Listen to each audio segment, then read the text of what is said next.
But we move on to the next match of the evening, and it is, oops, where's my button? There it is. It is Mayu Iwatani taking on Starlight Kid. Again, in this position, Mayu is not it cannot make it. But Starlight Kid does have a win over Giulia. So if Starlight Kid can win and Giulia can only get a draw, Starlight Kid will have the tiebreaker victory over Giulia and can move on to the and move on to the final match of the night. And honestly, I thought this was a banger of a match from both these ladies. 100%. I really like how both of these women play their characters. Mayu Iwatani, I mean, I've said before, she does have this reckless disregard for herself. And I don't know if you noticed it, but her legs very much so showing the I'm going to assume her little stair trip the night before. Yeah. There's a big bruises. Well, that would have been what, about 4 or 5 days before, because it happened on the 25th. This was on October 1st. But even then, you could still see some bruises on her. Yeah, huge bruises on her legs there. Yeah, they were. But that being said, you could see Starlight Kid at the beginning of the match trying to pull some bullshit is what she was trying to pull, trying to shake Mayu Iwatani's hand. Mayu Iwatani obviously untrusting. These girls were not a part of a faction known for their kosherness. But you gotta remember, Saki Kashima tries to do it every time. So and she cheats every time somebody shakes her hand. So why would you trust Starlight Kid? Exactly. What I did appreciate right after that, though, was the little chop battle that they had back and forth, both of them being known for their chops, but Starlight Kid really getting pissed off at Mayu and just chopping her so rapidly that Mayu couldn't actually respond. And she actually ended up getting chopped down to the ground before Starlight Kid fed her that last double chop, knocking her clearly and flatly to the ground. There was one move that Mayu did in particular that I thought was just absolutely incredible.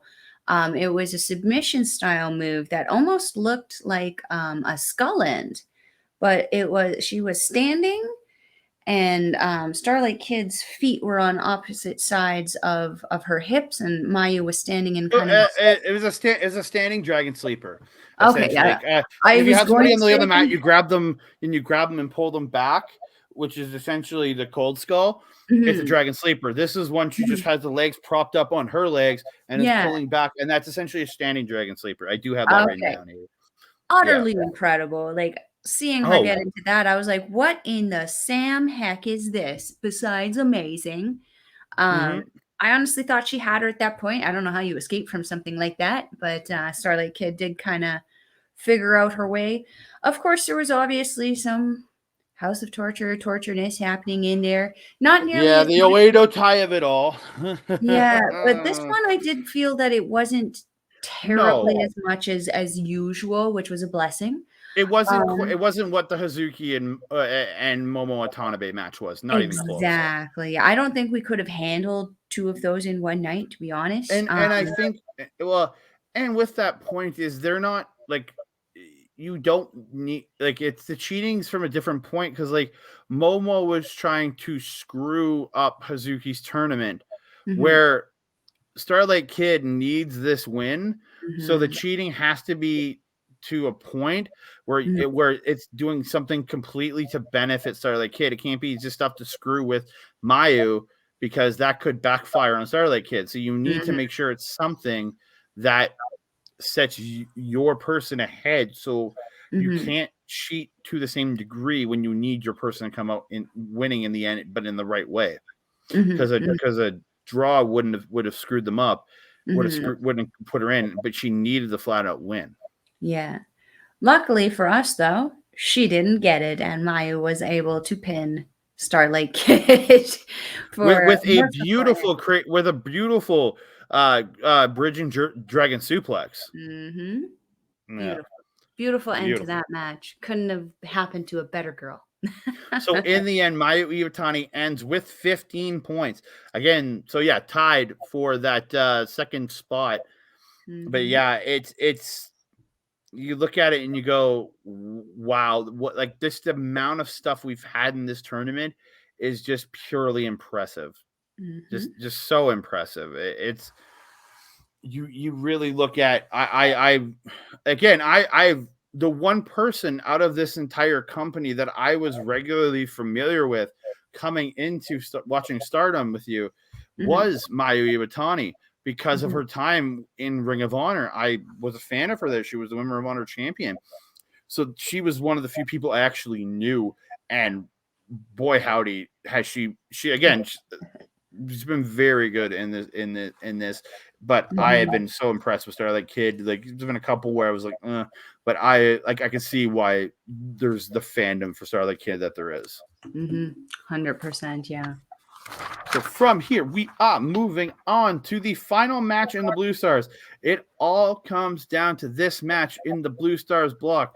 It is Okay. Giulia with 15 points, taking on Suzu Suzuki with 14 points. Like I said, the magic number was 14, and you had to have a win over Giulia with that magic number, which a couple people did. It all comes down to this. Suzu Suzuki can win, she wins the Blue Stars block.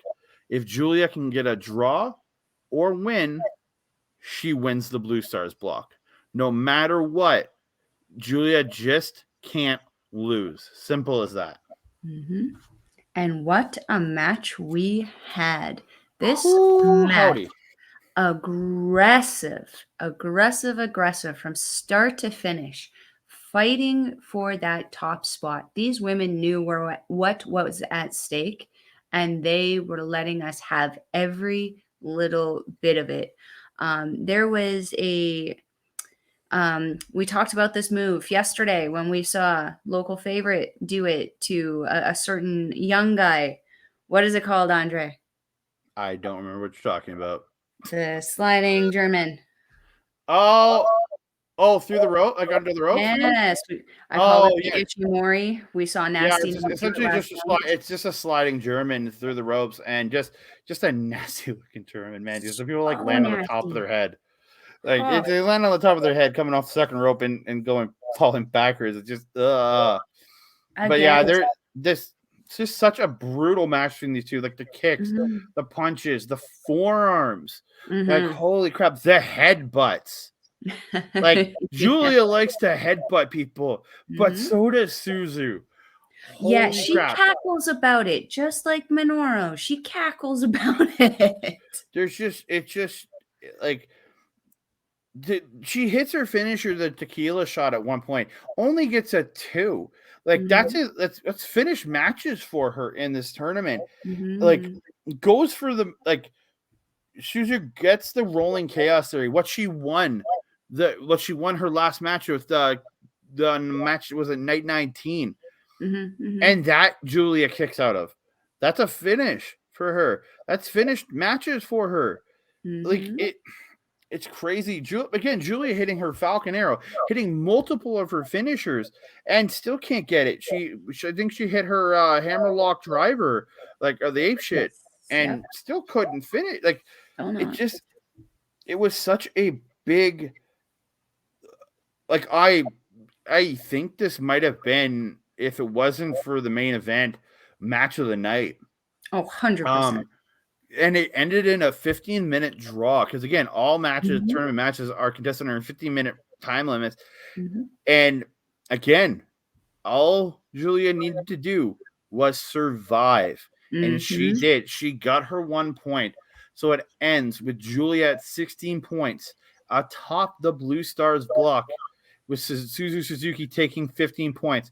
And I have to give a huge shout out to Suzu Suzuki at 20 years old, being tied for second place in the Blue Stars block is no small feat. No, especially for your first tournament, your first Mm-hmm. time in the tournament. If This, this is what yeah, she's capable of doing in her first round, imagine what she's gonna do next year. like we said on the like I said on the last episode, if she intends to be, like, full time with Stardom, because again, she's with Prominence, which is an outside faction, and Mhm, I don't know if she is, like if she's working freelance with Stardom or not. I don't know that kind of stuff. It's just contract wise, which a lot of girls do work freelance for Stardom. Mhm. If she decides to make this her home promotion, I think the sky is the limit for Suzu Suzuki to be the next big star for Stardom. I have to agree with you. I have been very high on this girl since I first saw her. And I actually managed to hop on with our good friend Carl at one point, and the first thing he asked me is, "Who do you recommend in Stardom?" Suzu Suzuki was the first person that came to my mind on who everybody should definitely check out. I 100% agree with you. If this is just the beginning for her, and I hope it is, sky really is the limit for her. Very much so. And like I said, you have. I just gotta pull a tab up. Give me 1 second. I just want to go over the numbers for the blue block, Of course. the Blue Stars block. I forgot that I closed the tab, not realizing it, but I have it literally. No, look, put the number there. I'm using a new keyboard today, and it's shaped all weird, so it's screwing me up. Here we go. I'm sorry for the dead air, ladies and gentlemen, but yeah. So just to go over the final standings for Blue Stars, you Mhm. have again, like I said, Giulia winning the Blue Stars block with 16 points. 16, yeah. Then you have Mirai, Mayu Iwatani, and the young first time around 20-year-old Suzu Suzuki with 15 points. That is huge. Like they've Mhm. sit a lot. Like again, Mirai, you said I think was her first tournament too. I'm Yeah, not sure. I think so, Again, yeah. those two people with the first tournament, and then Hazuki, sad end to back into her tournament, but she's sitting there at 14 points along with Saya Kamatani, Starlight Kid. That is a great place for Hazuki to be again, younger, Mhm. and will move up in this company. And then Natsupoi and Momo Watanabe with 12 points, Amy Sure with 11, Mina Shirakawa with 10, and then Saya Ida and Hanan with 4 points. Again, and no fault to their 4 points. Mhm. Again, very young, Mhm. and so there's always in every tournament, and I know this from watching the G1 every year, some people just have to lose, and Mhm. it happens every single year. There's always people that take a majority of losses, but Mhm. they only build up from there. Simple as that. Mhm. These girls are going to build up, and they're going to have better showing next year. That's a simple fact. 100%.